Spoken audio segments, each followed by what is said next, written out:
Lexington and Concord. In April 1775, the British deported troops from Boston to Concord. Their goal was to capture the rebels' arms and gunpowder and also to take their leaders, Samuel Adams and John Hancock. At Lexington, the local militia, also known as Minutemen, only managed to gather about 60 men. The British ruthlessly fired upon them, killing 8 of the rebels. Enraged by the massacre that took place, the colonists gathered at Concord, ready for the British invasion. The colonists forced the Redcoats to retreat back to Boston. This resulted in 300 British casualties. The British of Lexington and Concord were important because it was the first time the colonists took up arms to fight against the British.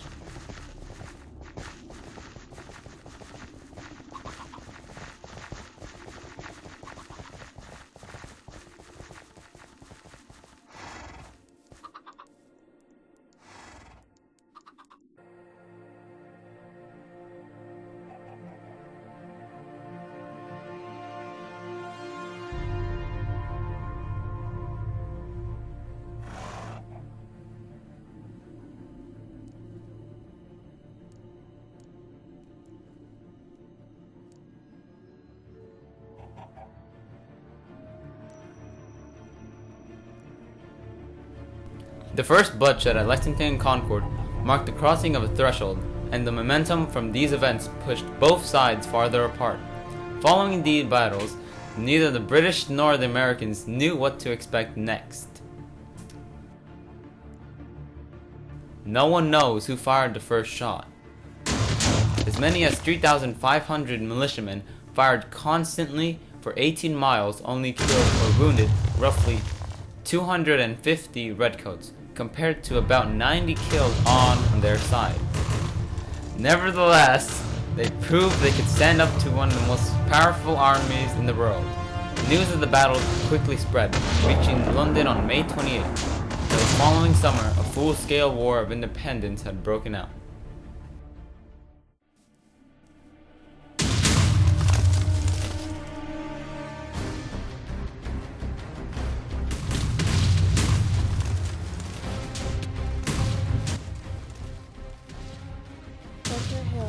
In June 1775, the rebels captured Breed's Hill, commonly known as Bunker's Hill. Instead of flanking them to cut off their retreat, the British decided to march up the hill from the front with over 3,000 troops. The rebels had only about a half the amount of the British army. However, they were at geographical advantage over the British. The rebels fought and destroyed the British in battle until the ammunition ran out, forcing them to retreat. Although the colonists lost the battle because they retreated first, the casualties were much smaller than the devastated redcoats.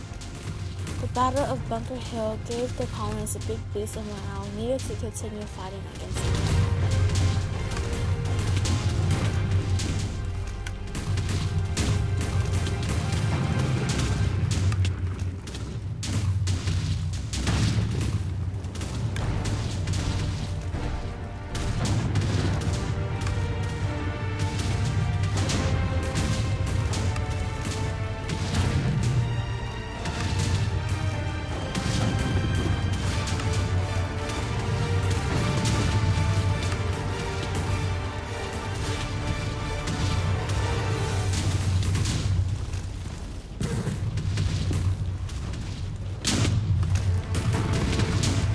The Battle of Bunker Hill was fought with the Americans on the top of the hill.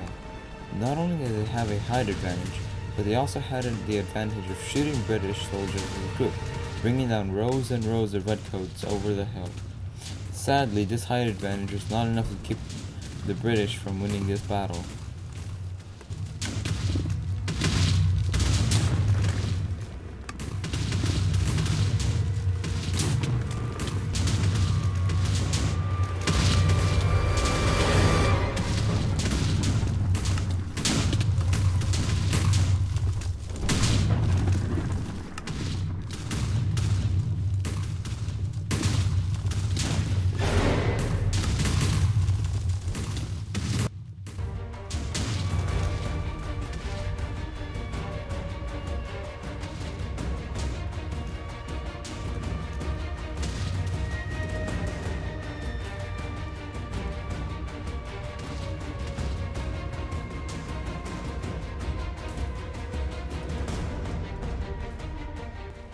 Guerrilla tactics were first used in the American Revolution at the Battle of Lexington and Concord.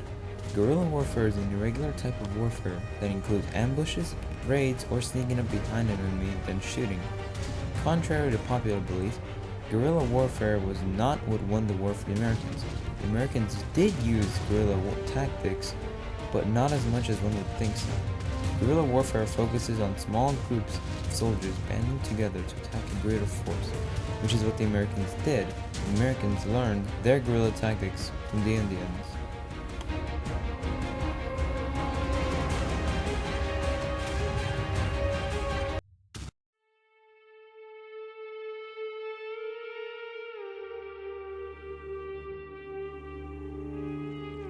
Washington's decisive victories. During the summer and fall of 1776, General Lord George Washington and his men were in a bad position. The British had a much larger army than anticipated.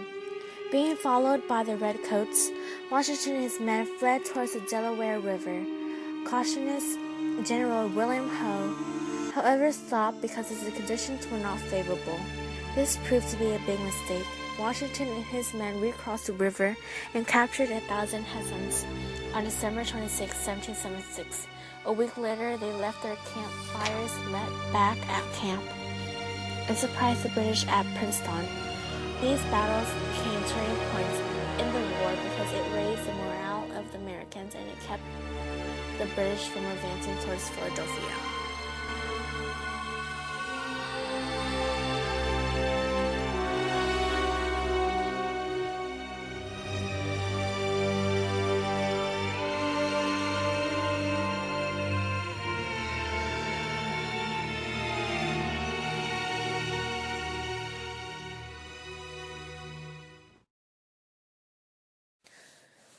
Borering's invasion.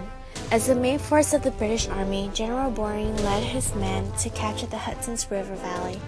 They pursued General Benedict Arnold's army to the Lake Champlain area, where they were unable to advance because of winter. Boring restarted his advance in the spring 1777, but was slowed by the amount of women and the heavy luggage. Also, the amount of trees blocking the way kept the Redcoats from progressing quickly. The American militiamen brought Boring's army to the north of Albany. The reinforcements from the two other British armies failed to come, and General Boring was surrounded. He was forced to surrender at Saratoga on October 17, 1777. This campaign was important because it gave the French confidence to ally with the colonists to fight against Britain.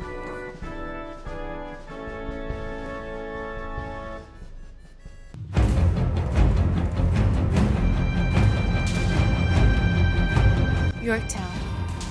With America at a terrible economic state, the war needed to end as quickly as possible.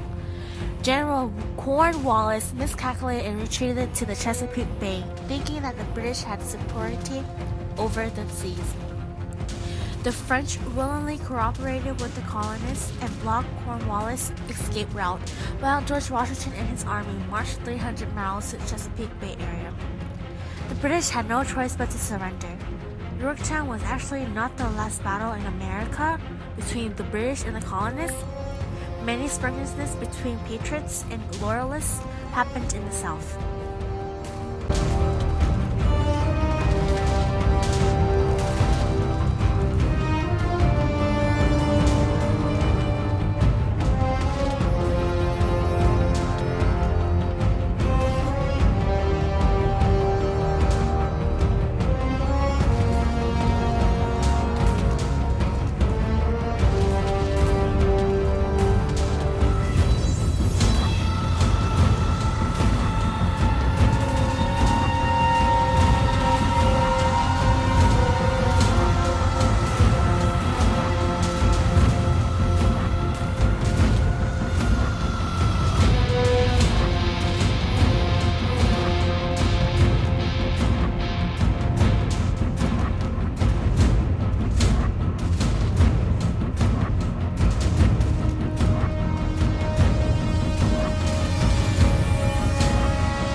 to let me in. Shattered windows and the sound of drums.